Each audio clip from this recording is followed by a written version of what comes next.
Halo, ketemu lagi dengan saya masih di mata kuliah Object Oriented Programming dengan menggunakan bahasa C.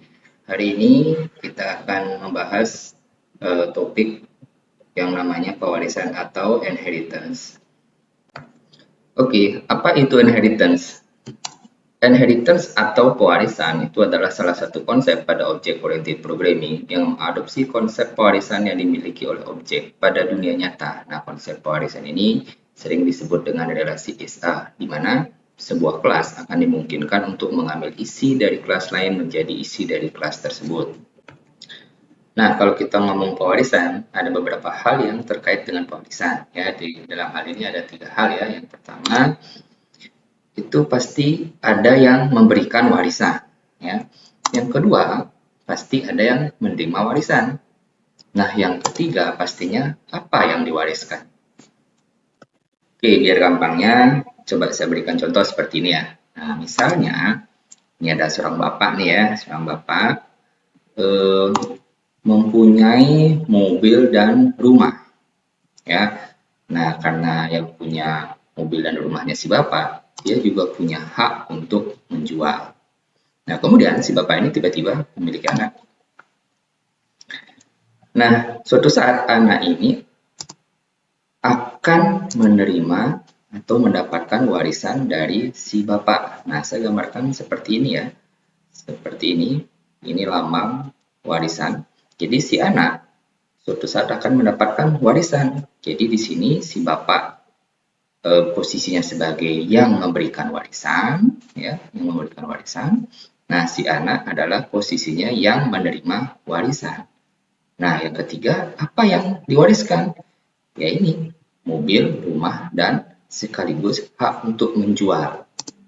Nah, ini mobil, rumah, dan hak untuk menjual. Itulah warisan nanti yang diberikan si bapak kepada si anak.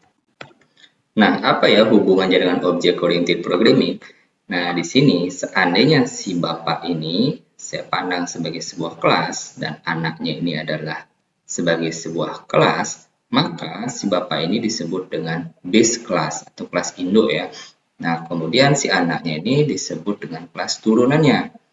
Nah, sedangkan mobil dan rumah itu disebut dengan atributnya. Nah, sedangkan hak untuk menjual kita boleh pandang dia sebagai metodenya. Jadi bisa kita simpulkan, kalau kelas anak ini merupakan kelas turunan dari kelas bapak, maka yang diwariskan itu adalah atribut, dalam hal ini adalah mobil dan rumah, dan metodenya ya, sekaligus hak untuk menjualnya. Oke, coba kita lihat contoh berikut ya. Ya, di sini contohnya saya memiliki 4 kelas ya, ada kelas pegawai, kelas manager, kelas staff, dan kelas CS, yaitu customer service ya maksudnya. Nah, kalau di sini posisi pegawai itulah sebagai base class, sedangkan manager, staff, dan CS itu adalah kelas turunan. Nah, setiap pegawai pasti memiliki atribut yang namanya nama, ya, nama pegawai itu sendiri, dan NIP atau nomor induk pegawai. Nah, misalnya saya juga memiliki metode yang namanya tampilkan info ya, maksudnya adalah untuk menampilkan informasi nama dan NIP. Nah, coba misalnya kita ini buat dia sebagai kelas yang berdiri sendiri ya, artinya tidak ada kelas pegawai ya. Jadi kelas manajer berdiri sendiri, staff berdiri sendiri, kemudian kelas CS berdiri sendiri. Nah, apa yang terjadi? Karena kita tahu bahwa setiap pegawai memiliki nama dan NIP. Nah, yang kita lakukan akhirnya, atribut nama dan NIP dan metode tampilkan info itu harus kalian tulis di masing-masing kelas. Di kelas manajer ditulis nama dan NIP, di staff juga harus mengisi nama dan NIP, di CS juga harus mengisi nama dan NIP. Nah, metodenya juga sama. Tampilkan info ini kalian harus tulis di kelas manager, kemudian di kelas staff juga harus diisi, kelas CS juga harus diisi. Nah, tapi kalau kita buat hubungan pewarisan seperti ini, di mana saya buatkan sebuah kelas atau base class yang namanya pegawai, di mana nama dan NIP saya tulis di sini di kelas pegawai, dan metode tampilkan info saya tuliskan di kelas pegawai, maka si manajer, staff, dan CS, kalian nggak perlu lagi menuliskan nama NIP di manajer, nama dan NIP di staff, nama dan NIP juga di CS juga tidak perlu ditulis. Bahkan metode tampilkan info pun itu tidak perlu ditulis di kelas manajer, staff, maupun CS. Nah, kenapa demikian? Karena seperti yang saya jelaskan tadi, ada proses pewarisan. Jadi, pada saat kita menuliskan atribut dan metode di kelas pegawai, maka atribut dan metode ini akan diwariskan ke kelas manager, staff, dan CS. Oke, coba kita lihat contoh berikut ya. Nah, ini contohnya. Jadi di sini saya coba buatkan contoh yang sederhana. Jadi di sini ada kelas pegawai, kemudian turunannya adalah kelas manajer ya.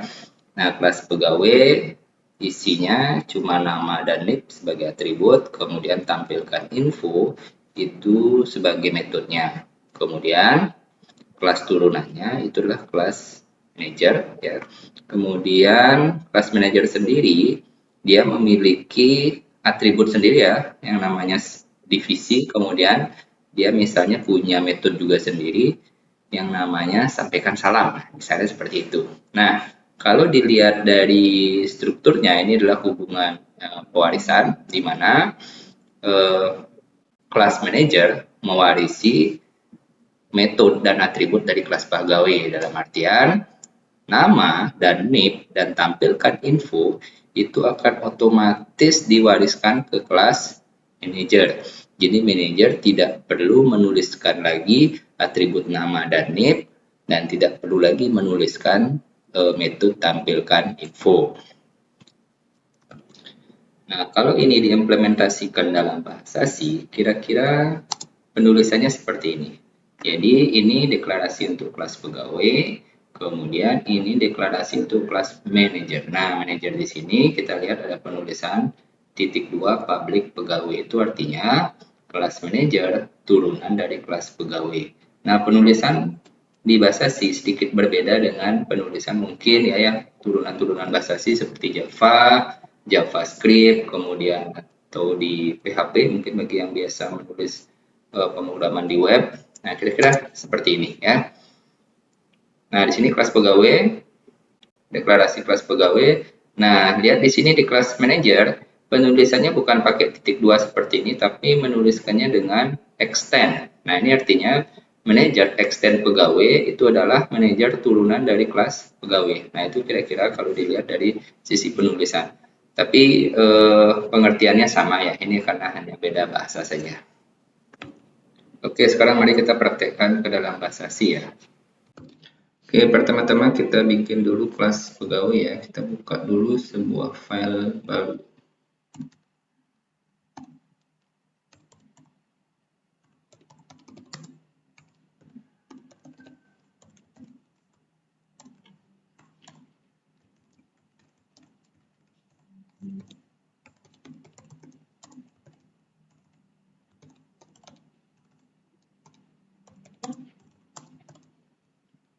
Oke, kita simpan dengan nama pegawai.h.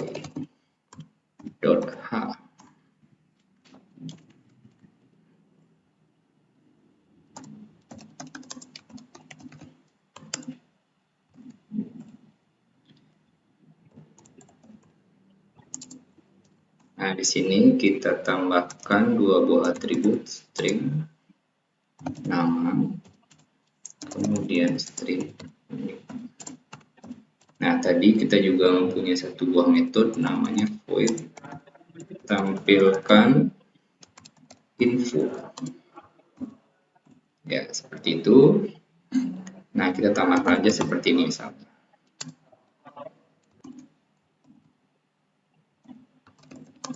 Kita keluarkan namanya.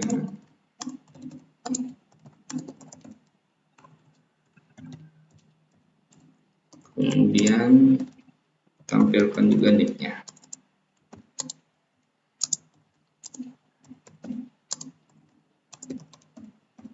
Oke, seperti itu. Di sini saya coba tambahkan satu buah konstruktor ya untuk menerima nama dan nick. Jadi nanti setiap pembuatan objek dari kelas pegawai itu harus memasukkan nama dan NIP. Jadi saya akan membuatkan sebuah konstruktor.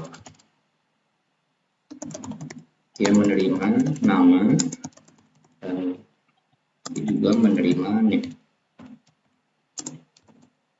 Oke, seperti ini.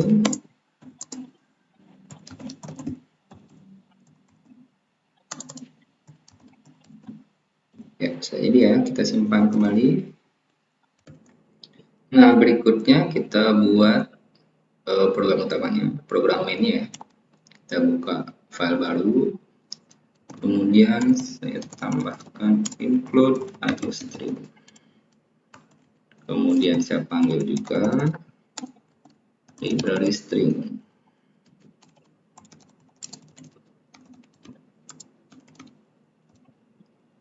Nah, di sini saya akan include-kan, saya akan panggil kelas pegawai yang tadi disimpan di file pegawai.h.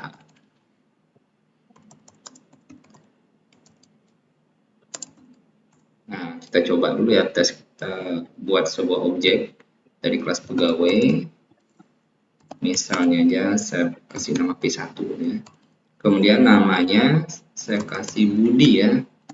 Jadi karena pegawai itu memiliki konstruktor, jadi kita wajib menambahkan nama dan NIP. Nah, misalnya NIP-nya 1, 2, 3, 4, 5, 6. Misalnya seperti itu aja lah. Nah, kita tes ya. Kita coba P1 tampilkan info. Nah, ini sudah muncul di sini. Oke, kita simpan dengan nama bebas ya. Saya tulis saja lab 0601. Oke, kita coba jalankan dengan menekan tombol F11 atau boleh kita pilih di sini compile and run ya di sini. Oh, saya salah tulis namespace ya, seperti itu ya. Oke, kita jalankan kembali. Nah, di situ sudah muncul nama Budi NIP 12345 ya, kira-kira seperti itu. Nah, berikutnya kita akan membuat satu buah file lagi, yaitu untuk menulis kelas manager ya. Kita buat file baru.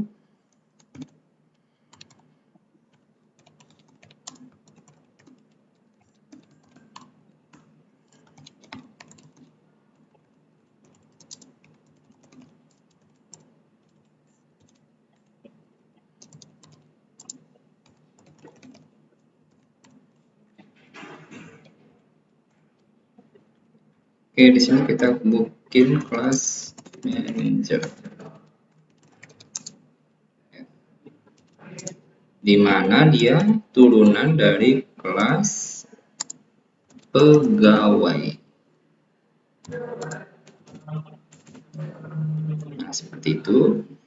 Kemudian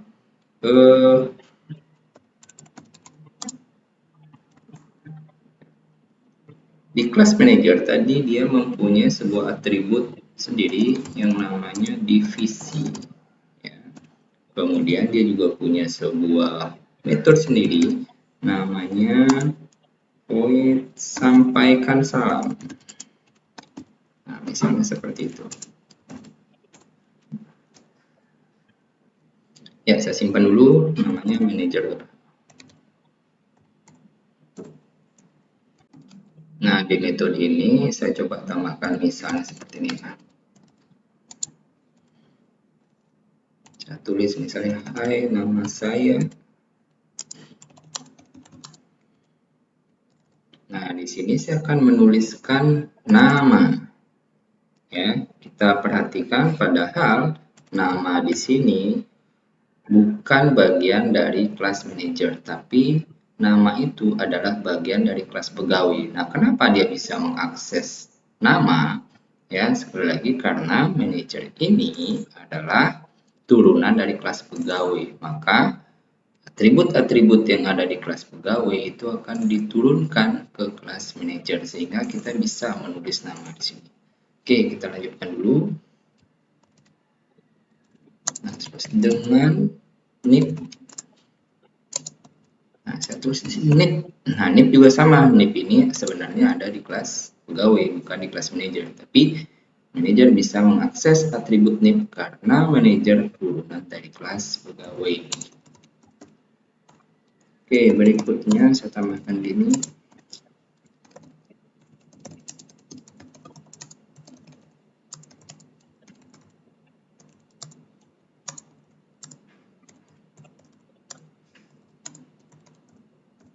Nah, seperti itu ya.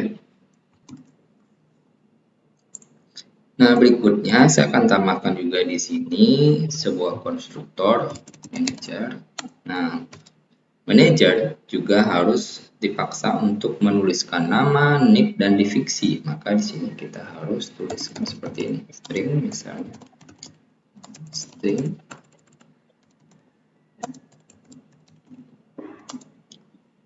nama, NIP, dan divisi.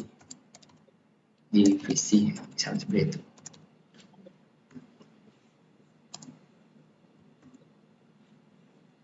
Nah, biasanya sih kita menulis konstruktor itu seperti ini. Nah, tapi karena manajer itu adalah kelas turunan dari pegawai, sedangkan pegawai sendiri memiliki juga konstruktor, di mana konstruktornya itu adalah nama dan NIP. Maka kita harus serahkan nama dan NIP itu ke kelas pegawai dengan cara seperti ini. Titik 2, pegawai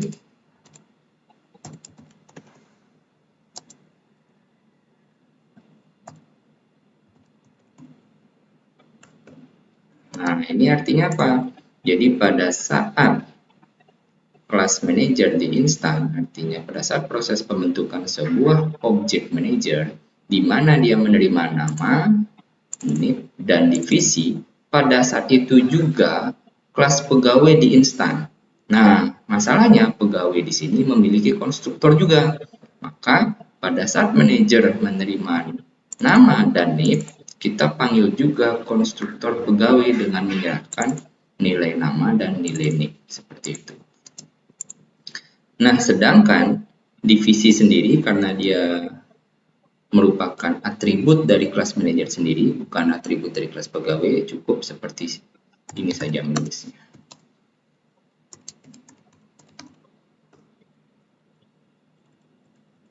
Ya, selesai. Kita simpan kembali. Nah, selanjutnya kita kembali ke program utama kita, ke program main-nya.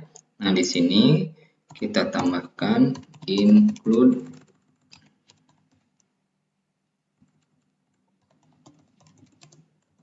manager. Nah, kemudian kita komen aja dulu ya. Kita buat sebuah objek dari kelas manager M1 misalnya. Namanya Budi, kemudian NIP-nya 12345. Nah, divisinya misalnya dia ada di bagian HRD, nah, misalnya seperti itu ya. Nah, sekarang kita coba M1. Nah, tampilkan info, kita lihat.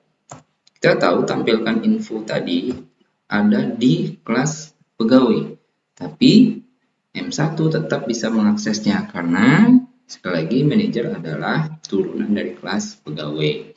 Kemudian M1 juga bisa mengakses sampaikan salam. Kenapa? Karena ini memang metode dari kelas manajer sendiri. Nah, di sini kita lihat ya. Jadi tampilkan info ini berada di kelas pegawai. Coba kita lihat kelas pegawai kembali. Ya. Ya, ini tampilkan info dari kelas pegawai. Sedangkan yang ada di kelas manajer adalah cuman sampaikan salam. Nah, tapi M1 di sini bisa mengakses tampilkan info dan bisa juga menggunakan sampaikan salam. Oke, coba kita lihat hasilnya. Nah, lihat di sini nama Budi NIP 123456 itu adalah hasil dari tampilkan info yang ada di kelas pegawai. Sedangkan, hai nama saya Budi dengan NIP 123456, saya sekarang berada di divisi HRD. Itu adalah atribut metode yang ada di kelas manager. Oke. Nah, kira-kira seperti itu proses dari pewarisan atau inheritance. Oke teman-teman, mungkin itu saja video kali ini. Kita akan ketemu lagi di video berikutnya, masih dalam topik inheritance atau pewarisan. Terima kasih sudah menyaksikan video ini, semoga bermanfaat. Saya Edi, mohon pamit dan tetap jaga kesehatan.